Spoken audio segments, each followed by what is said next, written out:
I don't know if it's because I have hyperfixation issues or because I'm home all day and I have nothing better to do, but I feel like I have the meal planning skill down to a T.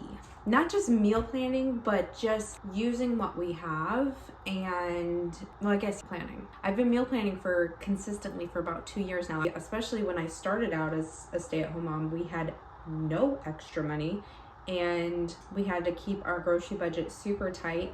I think when I started staying home, we didn't have any extra money and I didn't have a lot to do. When you have a newborn and you're staying home, a lot of it is just nursing and changing diapers. So a lot of my time was spent going over ads and creating meal plans, because that was the only time I could spend money was when I would go to the grocery store. I use an iPad to make my grocery lists. If you are more of a written out person, that's fine, but I like to use my iPad because it's fun. I use the Notes app, and then I also use the Instacart app. You need to be using the Instacart app. And this is why. If you set yourself a budget, so say this week I'm thinking I'm gonna spend probably about $60 on food because of how much we already have on hand. So I wanna keep it at about $60. When I go into the Aldi section, I shop at Aldi 99% of the time. It's mostly Aldi, Meijer, and then I will sprinkle in something here and there from somewhere else, but mostly Aldi and Meijer. I go into, if you didn't know this, most of the stores on the Instacart app are a little bit more expensive than in store. For the longest time, I was using the pickup. Instacart app now actually has where you can make your own grocery list on the Instacart app without actually having to use it. And I think it reflects real in-store prices. So it is cheaper. It reflects the actual prices in the store. They just launched this. This is the first time I'm seeing this in ever. So this is actually really exciting because it makes it a lot easier for me to really actually gauge how much money you're spending in store. Also, another thing too with the Instacart, with using Instacart, that's kind of a plus, is Instacart will sometimes send you these big coupons. So over the summer, they were sending me $50, $100 if you did pick up. That's half off, $100. Crazy. There's a lot of really good things, pluses to using it. So use Instacart. This is my fridge. This is where we start because this is where things are gonna go bad fastest. So coming through here, I usually keep most of my meat in the freezer. I have eggs right now, and I have things in the freezer for breakfast already. So they're not gonna need any eggs. Don't really need any milk this week. I'm just kind of figuring out the general things that we need to, if we need any restock. So we're gonna need 1 thing of yogurt. And then we have a lot of carrots. We have a bell pepper. We have some broccoli. I have cucumber. I was gonna make a cucumber salad this week. I have 1 ugly avocado that should get used up this week. Some focaccia, a couple of pieces of celery. I also have a loaf of bread. We've got this big thing of romaine lettuce and a little bit of regular lettuce and green onions.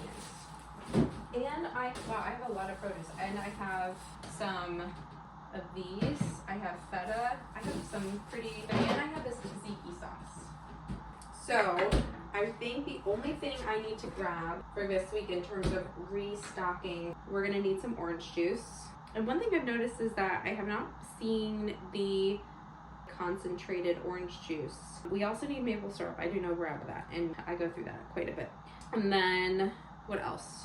So these are things that we generally just go through every week that I need to stock up on. So I think that's actually everything. So orange juice, maple syrup, everything else we're actually pretty well stocked. The only thing I will grab is some sparkling water. I do 6 dinners with 1 night for leftovers. The reason why I don't do more leftover nights is because we usually eat the lunch the next day, or at least my husband will take the lunch the next day. So I generally don't have enough for leftover. I know I have a thing of tzatziki in my fridge. So slow cooker chicken gyros. I have cucumber. I'm gonna need garlic.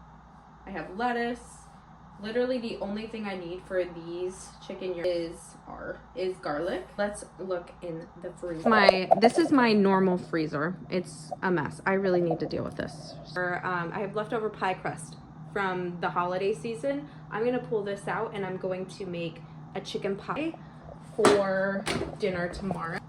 I'm gonna have to figure out what that is. I think this is dough as well. Let's look at that. This is my deep freezer, and I know I have a lot of meat in here. Okay, so I know first off, I'm going to be using this boneless chuck roast for a Sunday meal. We have, this is about a pound, 1.4 pounds, and then this chuck roast I will be able to use.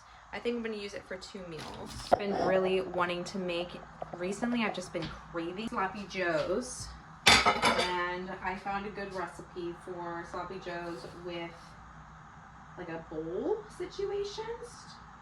We'll do a Sunday roast. Maybe the leftover beef from the roast, we can do like easy tacos or like an easy taco bowl, or even just like a simple Korean beef and rice bowl. So I do need soy sauce. I go through soy sauce like water in this house. Chicken pot pie, so we'll have that tomorrow night. Sloppy joe bowls Friday night. Gyros Saturday. So I'm gonna have to make some naan breads for that because I don't want to buy those. And then Sunday roast, which is just meat, potatoes, bone broth, some carrots, you know, very simple. Sunday roast with a nice loaf of bread. It's some kind of beef bowl with the leftover Sunday roast, and I think that's gonna be good for our meals. May add like, let's do some oranges and then like a nice cheese. Now we have everything we need for breakfast this week. We have everything.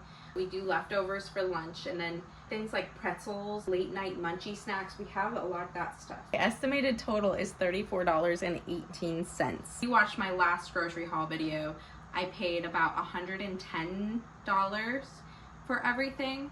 So you'll see that some weeks I will pay more and then some weeks I pay less. I think it generally will all come out. Generally my stuff comes out to being about $100 a week if you average how much I spend on groceries. Because weeks like this, we only need a few things to up us for the week. But again, I'm pulling some stuff from the freezer and I'm pulling things from the pantry. So when those things dwindle, I have to up that as well. So it ebbs and flows, but I think it's really important to plan your meals prior to going in, because you end up saving so much money. And then if you're the type of person that likes to look at recipes or figure things out, just keep your eye out for certain meats when they go on sale and be like, oh, I've been wanting to make that. That's on sale, I'm gonna grab that. Or if you wanna experiment with your cooking, try to find things when they're on sale, throw them in your freezer, and then when you're ready, when you have all the ingredients, you're ready to go, is my advice. So we have everything. I'm going to link all of the recipes down below, and then tomorrow I will give you a haul of everything that I picked up. Very rare moment. I am in the parking lot at Aldi by myself with no kids. It's the nighttime and I snuck out and I was like, I'm gonna go to Aldi by myself. So I have a budget of max $73 because that's literally all we have in our grocery account. So, but I don't think that'll be a problem because my list is like $35 for the week, and for the things that I absolutely need to get through this week. And then hopefully they'll have some meat marked down. $33 to spend in here. I could save it for next week, but why do that when I have it already budgeted for this week? So maybe I'll treat myself to something fun.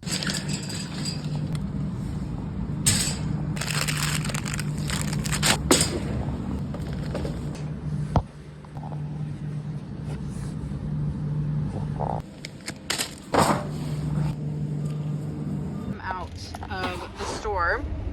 It was a lot faster than I was pretty quick, 30 minutes in there. But let me show you my receipt. 58 $187. And this is everything that I got.